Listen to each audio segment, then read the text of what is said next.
head of a public sector bank at the age of 39.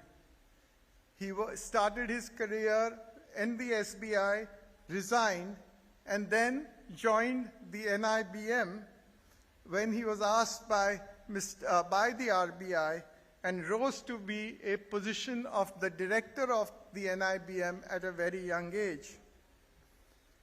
He became the chairman of the Bank of India when he was only 44 years old. I think till today, he holds the record of being the youngest chairman in India's banking system. In 1985, he was invited by the government to lead ICICI. During the 70s, under the mentorship of Mr. Talwar, especially during the emergency, he learned some very important principles that he used through his life. He never compromised the bank he worked for, irrespective of who pressurized him. He never broke the fundamentals of the banking system or put his institution at risk. Another quality that we have all found in Mr. Vagul is putting selflessness resulting in fearlessness.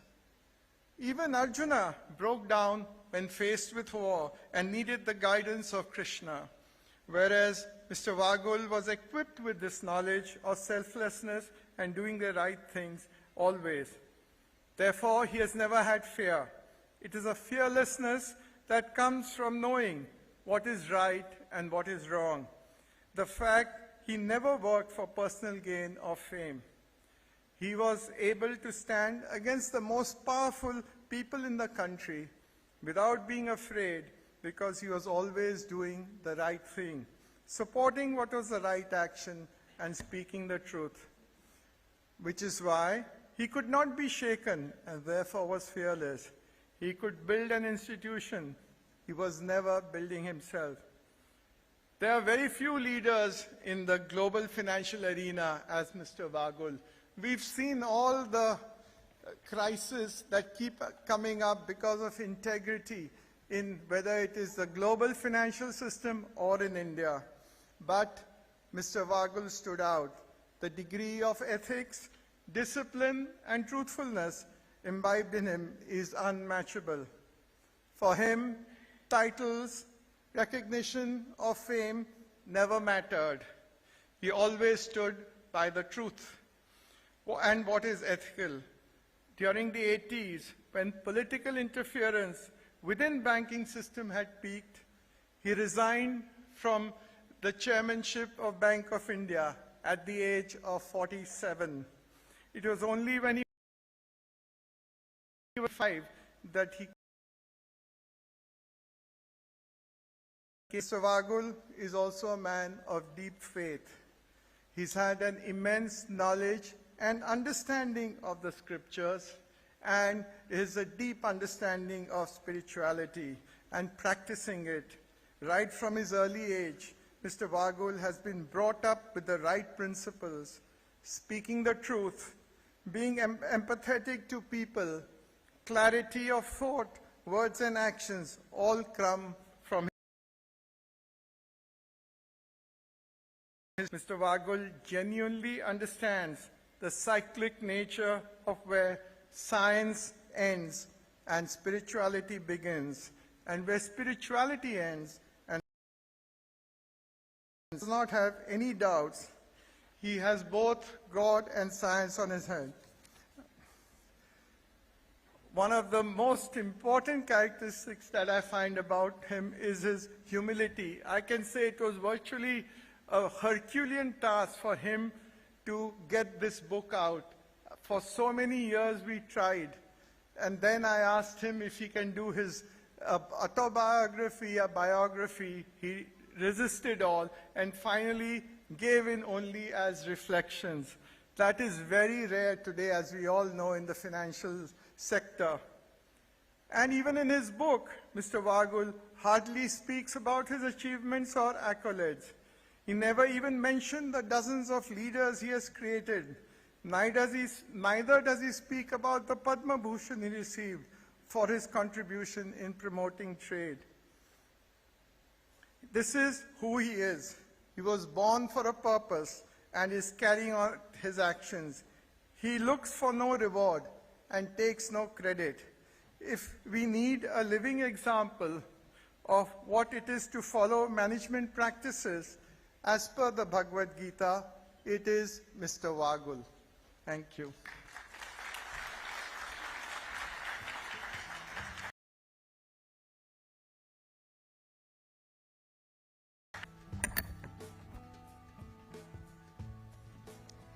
Thank you. Thank you so much, Mr. Piramal, for so graciously highlighting some of the wonderful work that Mr. Vagul has done in his lifetime.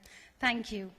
You know, ladies and gentlemen, one cannot talk about Mr. Vagul without mentioning his association with ICICI Bank. Today, not only is ICICI one of the leading private sector banks in our country, but it is also a solid institution.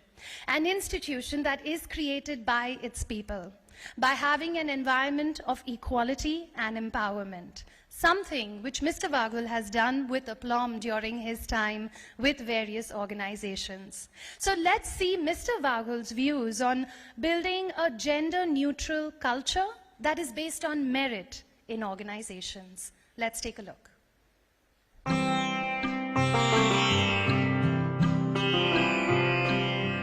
Started this ICICI Knowledge Park in Hyderabad, we created a garden. So I thought it was only a garden. The moment the garden grew, we saw one day a python there. Yeah. I mean, you don't plant that. Everybody starts getting attracted to a particular thing. Bees get attracted to the garden. When bees come, some other animals come. Animals come, python also comes in. So the place becomes lively with animals, birds, and other things. In the same way, I think you create an atmosphere that this is going to hospitable and friendly atmosphere. There's like a question in Baroda that what punya you did in the previous birth so that you are surrounded by such beautiful women in the days. And the right and left, so many people are sitting. Only Kamath was sitting next to me. Kamath, I will answer that question, you don't answer that question. So I said that I narrated a story about a Buddha Bhikshu was walking along a forest when he saw a girl run past him being chased by some thugs. So the road divided into two sides, one side this way, another side this way. So the thugs caught up with him and said, did you see a girl run this side? He said, I saw a human form in flesh and blood run past me. I don't know whether it is a man or a woman. I don't make a distinction between a man or a woman. I think, to me, brain is important. And not the form is important.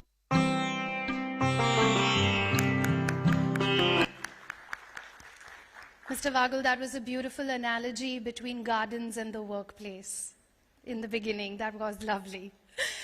And now, ladies and gentlemen, we would like to invite Mr. K.V. Kamath, Chairman, National Bank for Financing Infrastructure and Development, to please come and share his thoughts on Mr. Vagul's role in creating world-class financial institutions. Over to you, sir.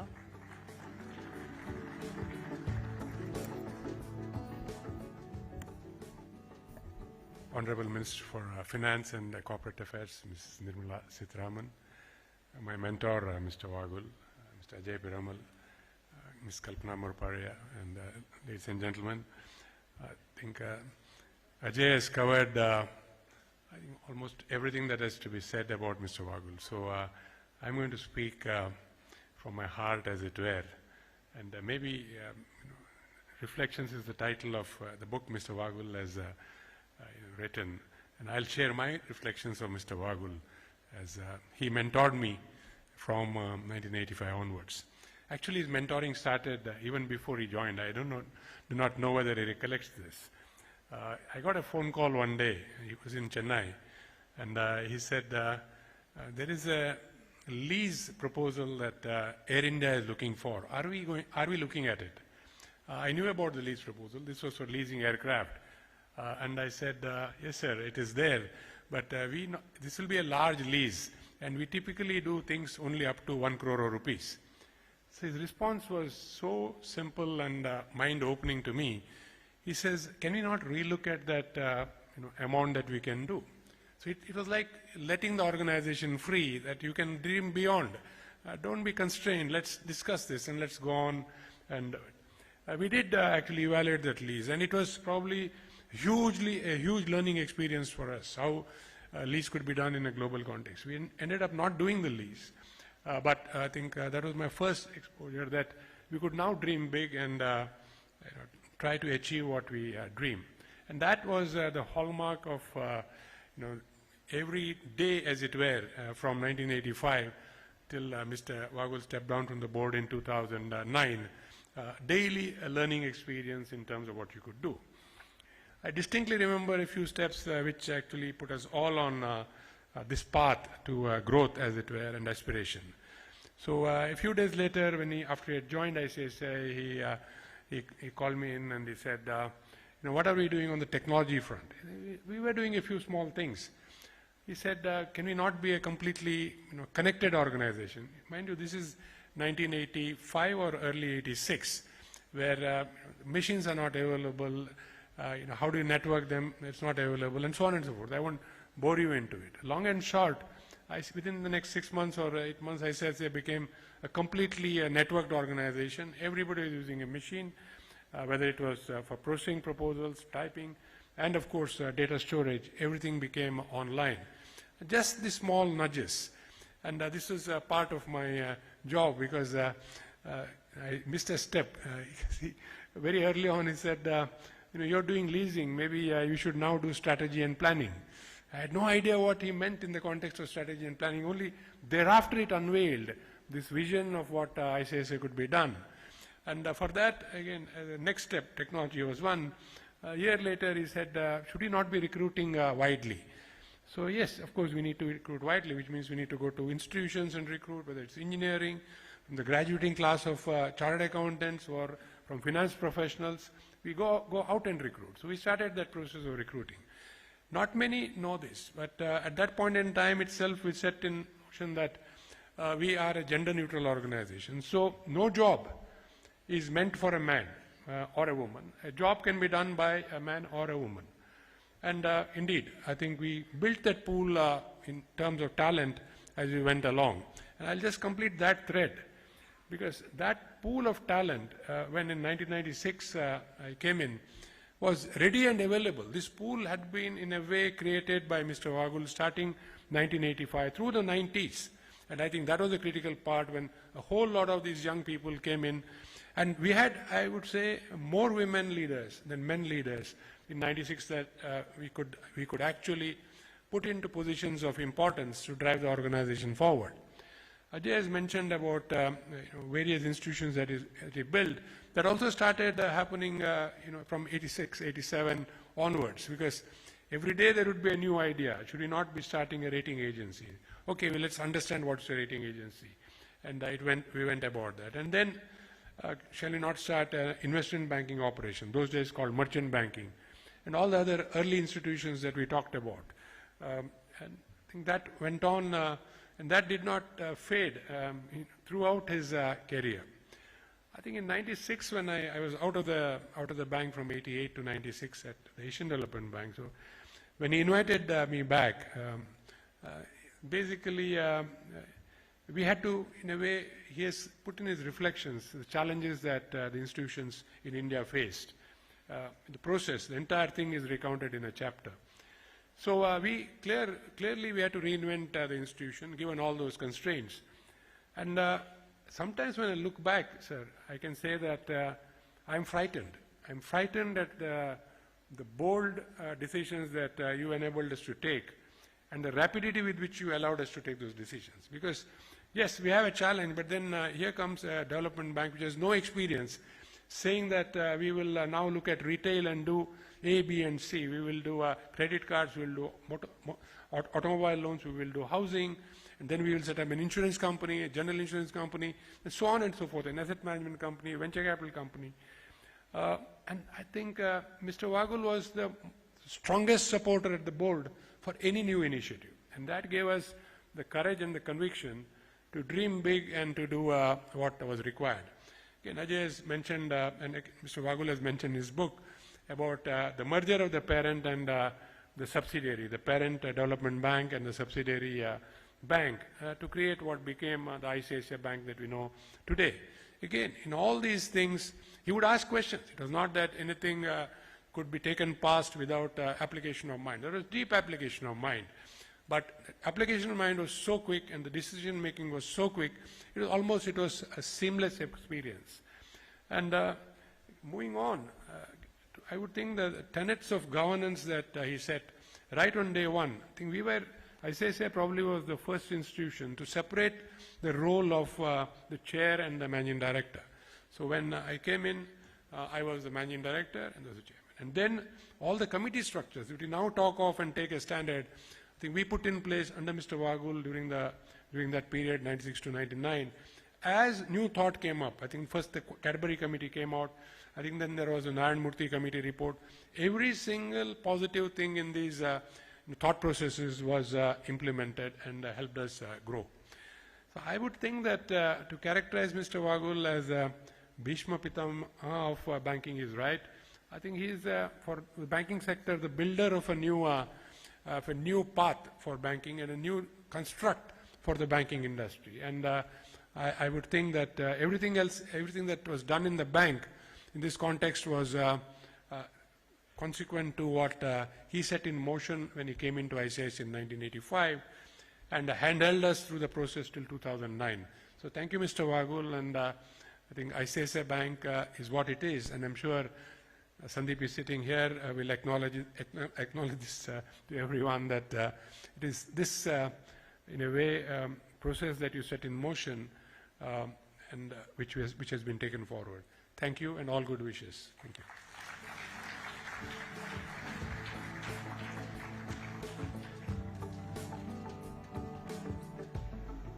And thank you so much for your kind words, Mr. Kamath.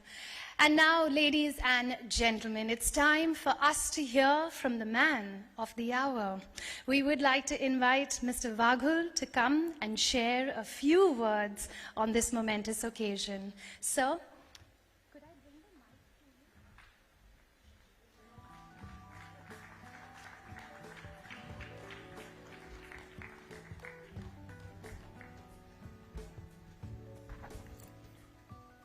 Honorable Finance Minister,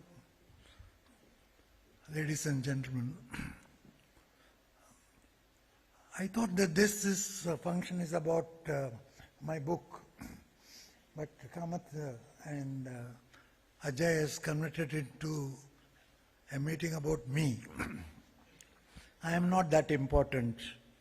I don't think that I matter very much. This book, as Ajay has said, has been written out of compulsion because he used to compel me to put something in writing, and I didn't want to write about myself because I have reached a stage in my life where I really do not know who I am. And recently I heard a speech of a neurologist who says that everything is being said here, everything I say, and everything you are going to hear is all like a chat GPT for which our brain has been already programmed, and this program is being given by way of a narrative from our mouth. It is not from you. Then who are you? The neurologist asks. That's a question which for 5,200 years people have been asking. Who are you? We really do not know. I really do not know who I am. And it's all a reflection of the way in which my brain has been programmed from my small days. But I think I feel a little ashamed when so much is being said about me that the credit which has to go to people like Kamath and Kalpana and a host of others who are sitting there, I should be ashamed of taking credit for it for myself. I have no business to hog the credit. I was a small cog in the wheel, and he was the person who initiated that strategy for the ICICI. And I told him that I don't know how long ICICI can continue to function as a development bank. He was the first person to come and tell me not very long. then put it down in writing. Then he went off. After put it down in writing, he went off to Asian Development Bank. Then this, and Kalpana is another great person, in the sense she was a young girl when she came to me.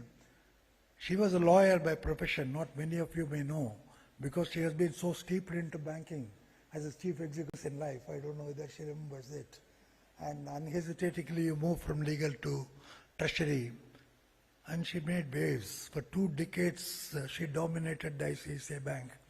She was the conscience keeper of the bank, and she was standing by the side of Kamath to take the bank into the great heights.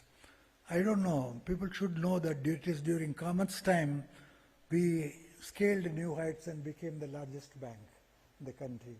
And I got the credit because I happened to be at the helm of affairs.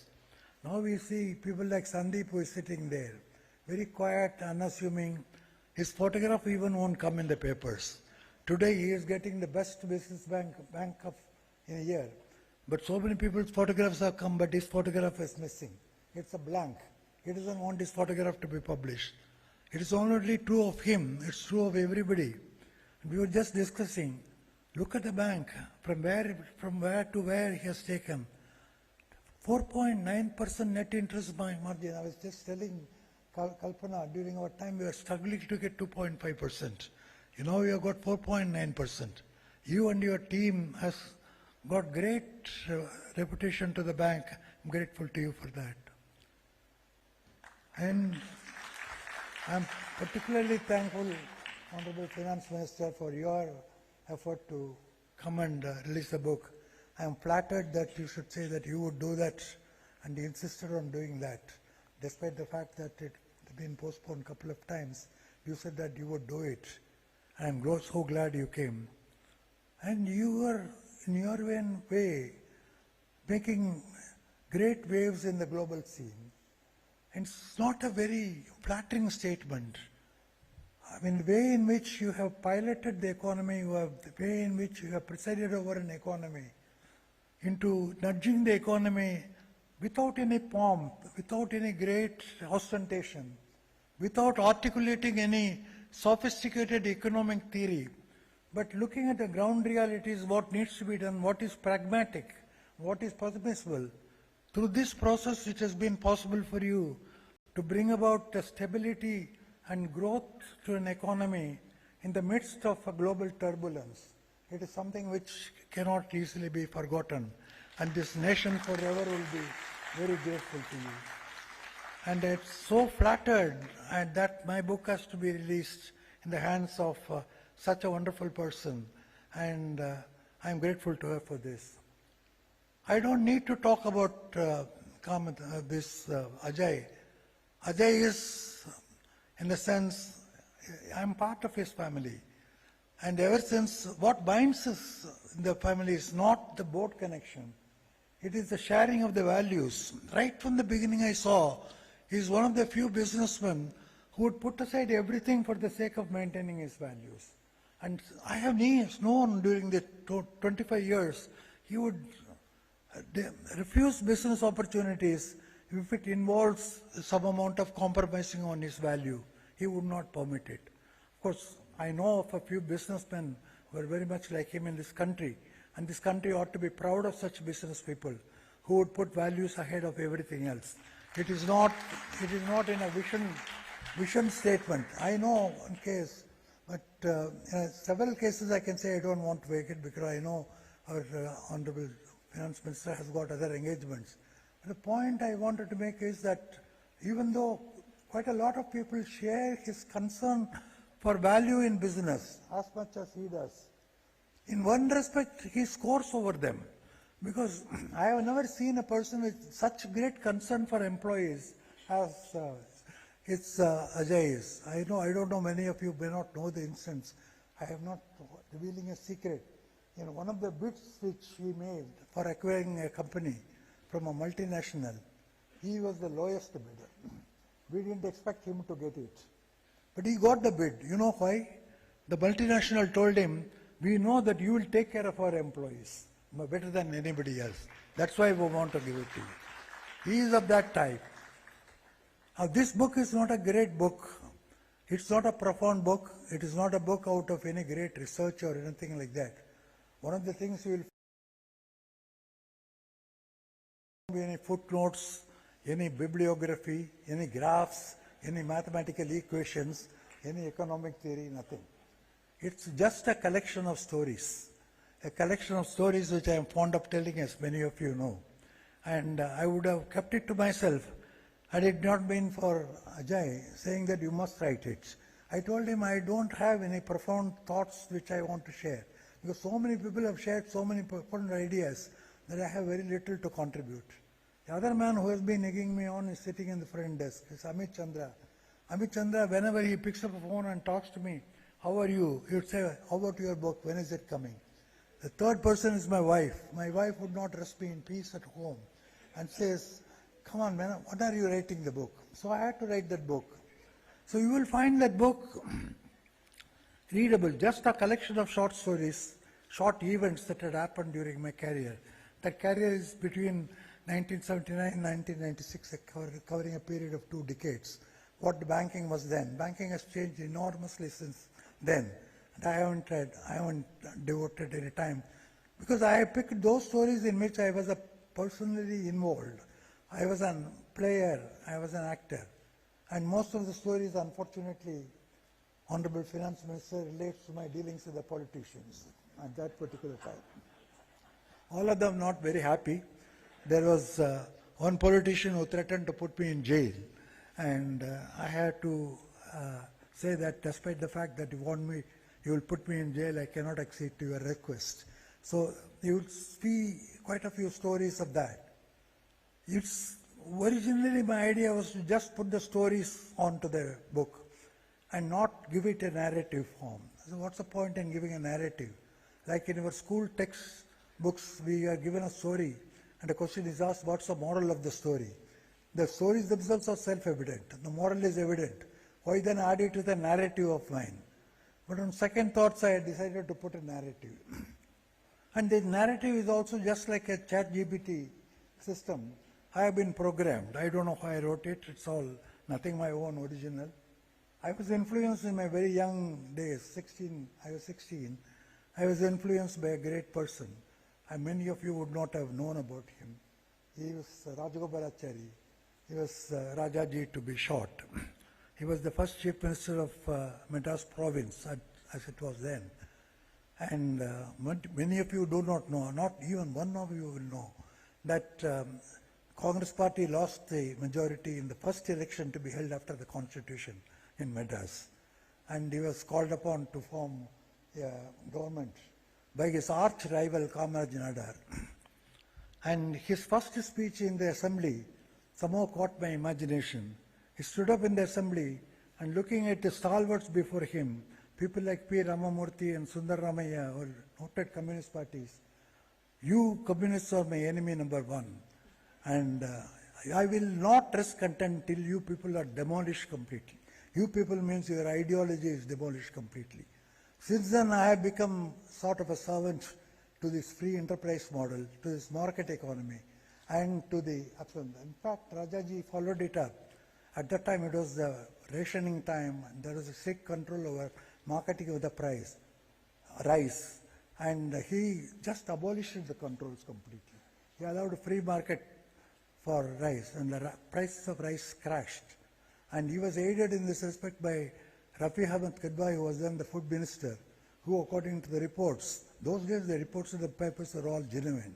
And Rafi Ahmed Kadbai told him, listen, don't write to the central government on this matter.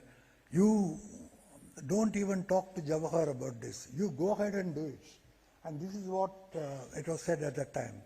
And from that day onwards, my mind has been programmed to be part of this free enterprise economy.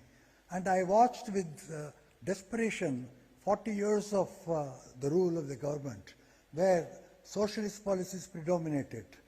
And in fact, each one vying with other in order to bring about the socialism or very near communism. At some stage, Nehru even thought of introducing the common form, in the form of a common, what you call agriculture, collective farming and agriculture. And he was defeated on it in 1956 Congress Party resolution. That's a different story. The point was, it was only in 90 things changed, and there was a turning point. I was one of the very few who were not completely satisfied with this. I thought that it was a half-baked reform, and particularly because it did not go in enough for abolition of the state sector enterprises. You would find the theme of the book, you will see in the narrative, the theme coming back and forth again and again, namely that I am totally opposed to the state sector. Whether it's a right decision or wrong, I have not to account for people because I am not a politician. I don't need to have said that. But I am only telling you the context in which you will find the choice of the stories and the choice of narratives is in favor of the state sector. In the same speech of Rajaji, after completing his broadsides against the communists, he turned to his enemy number 2. And the enemy number 2 said, you can't guess who is the enemy number 2. Even I think it leveled you best because it was 70 years back. And 70 years back it is still buried in my mind. He said, PWD is my enemy number 2. Why PWD? PWD those days was the symbolizing corruption in the country. It is the standing for corruption. Even today PWD stands for corruption in the country. And, but of course other symbols of corruption have emerged.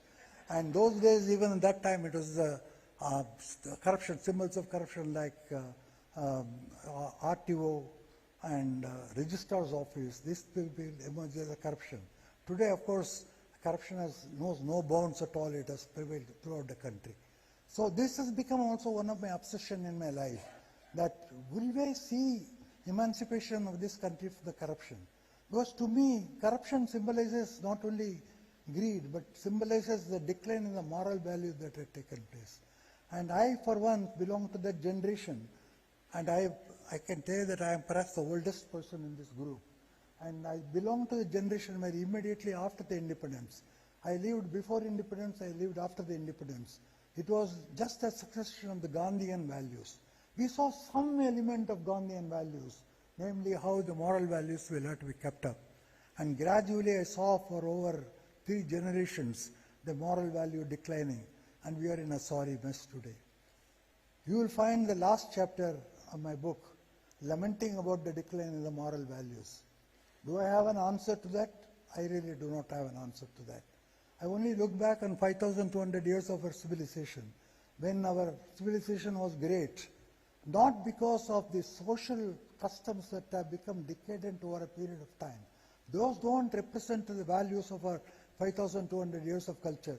What represents the 5,200 years of culture is the spiritual and moral values that really have become pillars of our modern civilization, that enabled the Indian civilization to hang on today, despite the fact there were attempts to demolish that civilization in the form of 2 aggressions.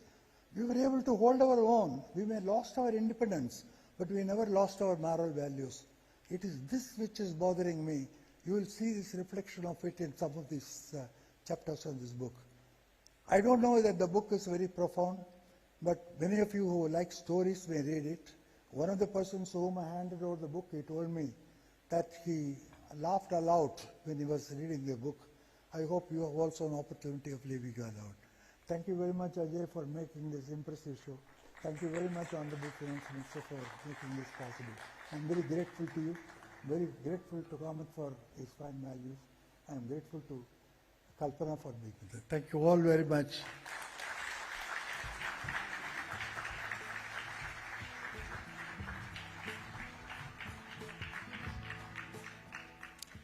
And of course, thank you, Mr. Vagul, for regaling us with those wonderful reflections.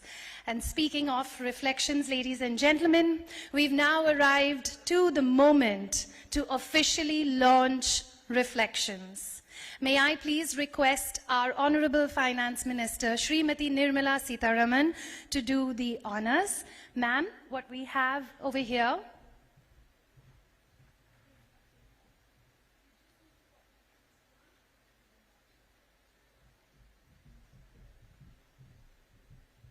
So So we just have that clicker, ma'am, and when you are ready, you can click and point to the screen.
Like to invite Srimati Nirmala Sitharaman, our Honorable Union Minister of Finance and Corporate Affairs, to please, ma'am, share your thoughts with us.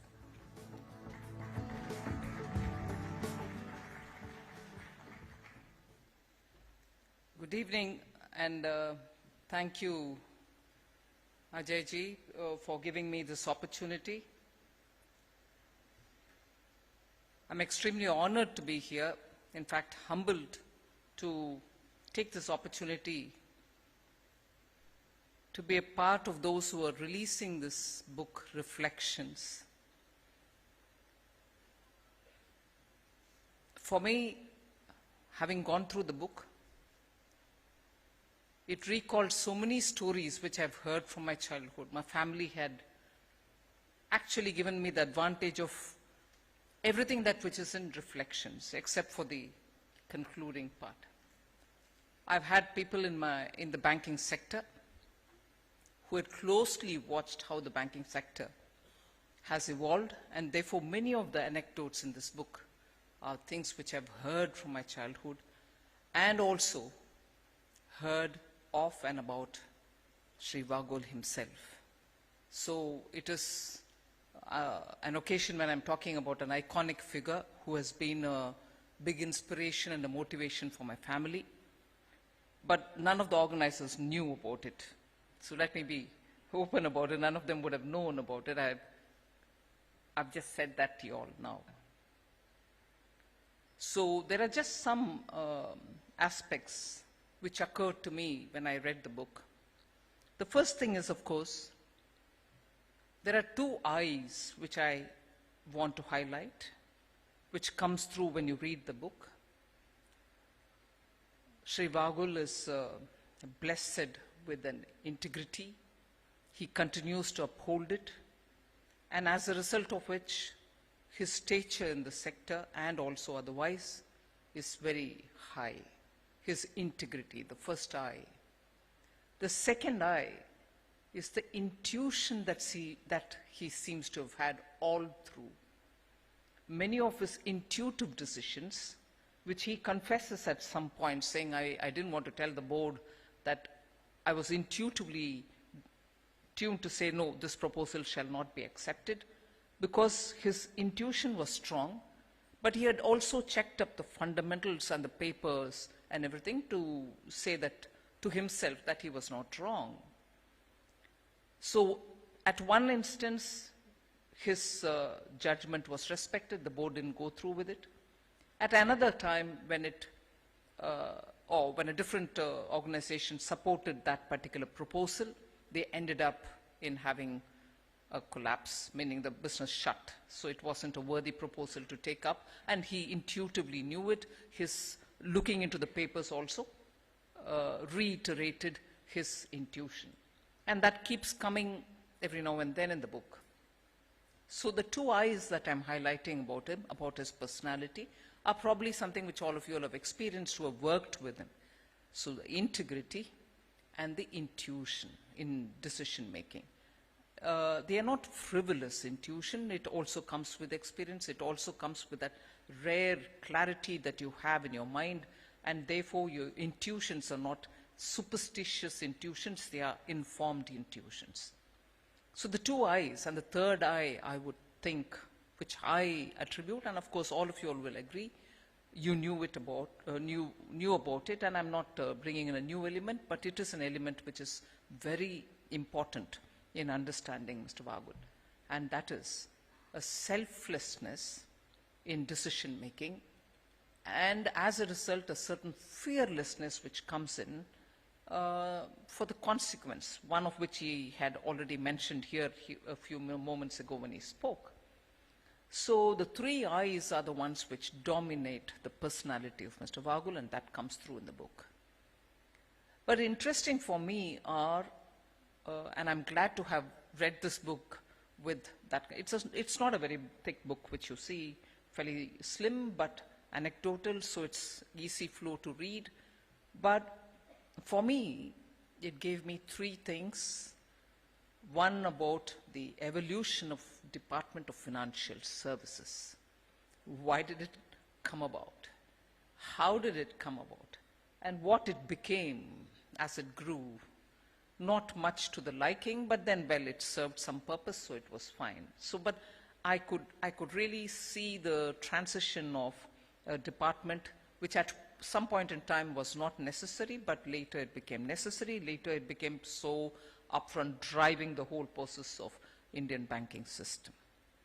The other is about the role the RBI governor, particularly that you recall of L.K. Jhaji, played in many of the decision making, many of the difficult times, and many of the knots which had been put into the system to unknot them, how and how frequently, and the ways in which the governor, L.K. Jha, had helped in sorting the mess out, comes through so beautifully. So the third one, of course, is about how the trade unions in the banking sector had worked through, had been very powerful, how negotiations happened, and how the help of Mr. Vaghul was sought to make sure that the negotiations would go on very tricky issue at that time.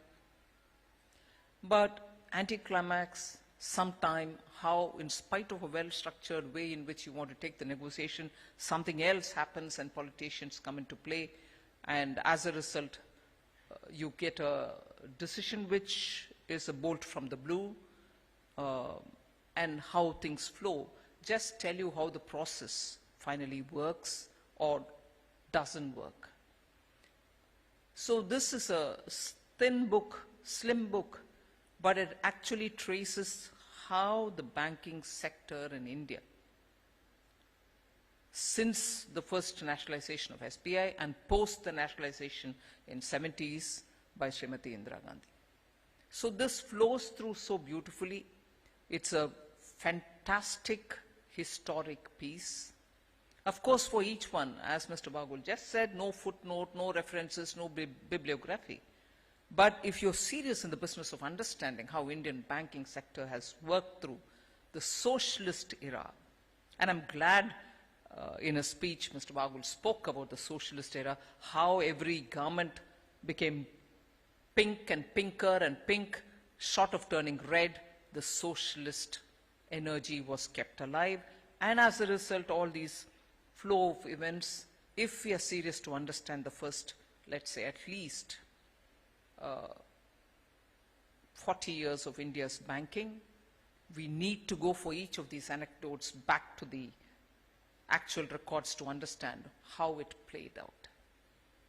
Again, another name which in my family is said with a lot of respect is Talwar.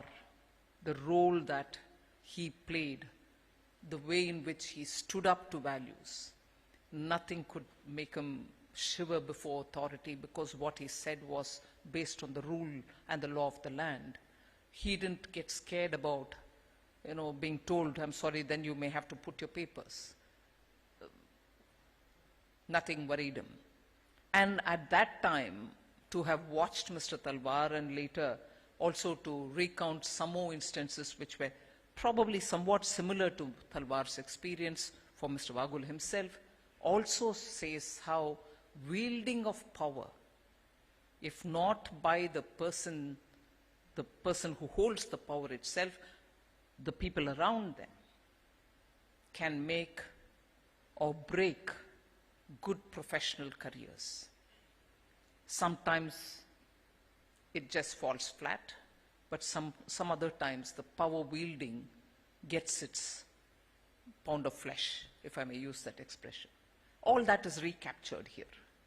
A thin book, but it recaptures all this. And the last thing, I did talk about the unions, I did talk about the Department of Financial Services, I did talk about how the RBI and the governor's role was at that time because of the sake of admiration or for gentlemen's sake or for the good world sake, the role of the RBI governor for things which should have otherwise been part of the process. I spoke about that. But the thing which was interesting for me, which was somewhat touched by Mr. Vagul when he spoke, was the bankers and their interface with the political executive. I was very fascinated to read it. Again, something which I've heard from my childhood in my house. Mr. Vagul narrated about how a minister had threatened him saying, sorry, this is how it is. He has also recognized ministers who have agreed, political executives who have agreed the logic which he put forward, some case agreed and later made a U-turn, some others who have recognized and stayed away. But interestingly and that of course when you read it you will also get to reading it in detail, how a minister of state tries to prove his authority and closeness to the Prime Minister in the absence of the cabinet minister and takes all the bank executives for appointment or to speak about grievances, and what a comedy of errors that event became are all captured here. Amazingly interesting, easy flow of writing, so it's good for you to read it without, it's not going to be overload. I wouldn't use the word racy, but somewhat it flows like that. So it's amazing. Probably this book, I would say, is sitting around for, let's say, 2 hours and listening to him orally, and that has been compiled into reflections. But if we were to sit with him probably with some intermittent breaks, you can get at least 10 more books of this kind. That's the mind and that's the versatility with which he's captured everything that has happened in those decades. 2 things I want to add aside from the book. It was very interesting to hear Mr. Vagul speak about Rajagopalachari, who used to talk to the communists in that kind of a direct way, Ramamurthy and others who were all stalwart communists. But a little anecdote which I've heard from my people, similar probably in such a similar occasion, is those days there was some kind of, what can I say, some kind of a personal regard for one another. However bitter people spoke in the assemblies and parliaments, they had some kind of a care or concern for one another. One such instance which I've heard probably fits into that particular conversation which Rajagopalachari spoke in the assembly and said to the communists, "You are my first enemies," and for which, if I were to imagine in my mind picture, Ramamurthy would have gotten up and said, "Well, how dare you say this? And I know what you are all, capitalists and everything else." And Ramamurthy would have been excited to give a reply. Excited in the sense of with force of conviction. I've heard that Rajagopalachari used to have his coffee brought from home in a flask. And he would keep it there and drink it when he requires. So he once in such an occasion told Ramamurthy in Tamil, saying, "Ramamurthy, parvalla, or cup coffee kudi, inda eduthuko." Meaning, have a cup of coffee, it's all right, all that you're saying, but have the coffee and then continue speaking. So that is the kind of, amity people had among themselves. That's the kind of, cordiality with which people conducted the political affairs. I can't imagine giving a cup of coffee today to anybody saying, "It's all right, you're against me, you're speaking against me. Come, let's have a coffee," and then I can't imagine that. It can be grossly misunderstood. So that is one thing which I would take away from those days, fondly recollected. A pet peeve, if I'm permitted to say. The book also says, because of the race to prove that I'm a better socialist than somebody else, each one government went on bringing more and more business to the government, business which governments can't do. And therefore the anxiety, the concern, and the hope that sometime people would come up with a meaningful getting government out of business comes through in one of the chapters, if I'm right, which was mentioned here also by Mr. Vagul when he spoke. 2021 budget, thanks to Honorable Prime Minister, mentions for the first time in India's 1947 onwards history. It's an ancient civilization. I can't say India was born in 47. I can't say India became free. Several times India was subjugated. Several times it's become free. 1947 was from the imperial rulers. But since 47, in spite of all of us so desperately, many of us so desperately wanting India to have a government which will govern, facilitate, and help systems rather than run businesses, the first time the word privatization was used in the budget of 2021.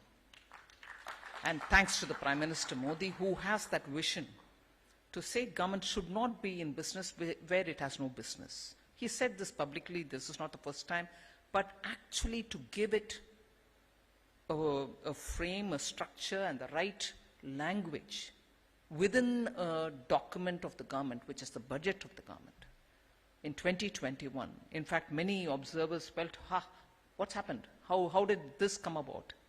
But that fond desire, if anything, that deep hope that sometime Government of India would speak about it, was spoken about in February 21, sir. I would like to submit to your attention on that matter. So overall, it's a great book. It has no toxicity in it. In spite of all that exposure, in spite of all those threatening, calls, in spite of all those demands, in spite of all those political expectations and so on, it recounts everything in such a way that it just dispassionately puts it before us.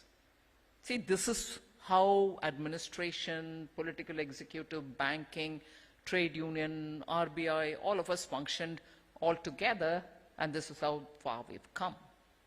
There's no bitterness. There's no holding somebody responsible for all the ills of the world through this little book.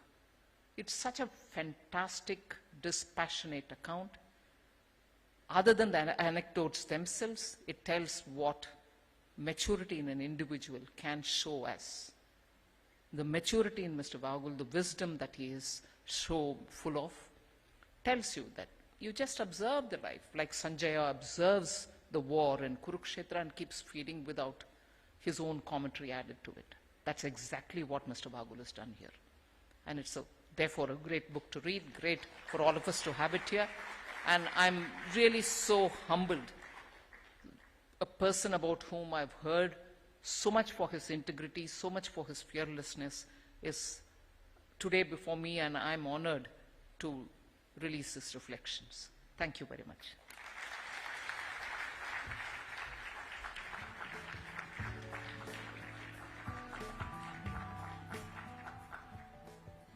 Thank you so much, ma'am, for your absolutely gracious words. And now I'd like to invite Ms. Kalpana Morparia, former chairperson, JP Morgan, South and Southeast Asia, to come and share her thoughts. Thank you, ma'am. Honorable Finance Minister, it's a tough act to follow after you, but so glad you're here today. Ajay, thank you so much for giving me this opportunity. And my two honorable bosses, it's a real challenge for me to speak in front of you. You know, the task was really very challenging for me, because how do I try and put together 2 decades of work, 2 or more decades of working with Mr. Vagul in less than 5 minutes?